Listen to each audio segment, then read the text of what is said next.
Before the first storm, she wove the world in silence.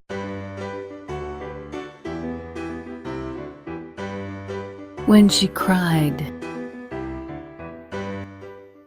the jungle drank.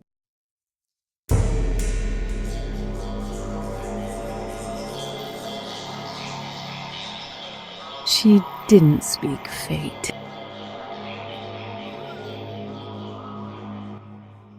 She stitched it. And when the moon is full, her tears still feed the earth.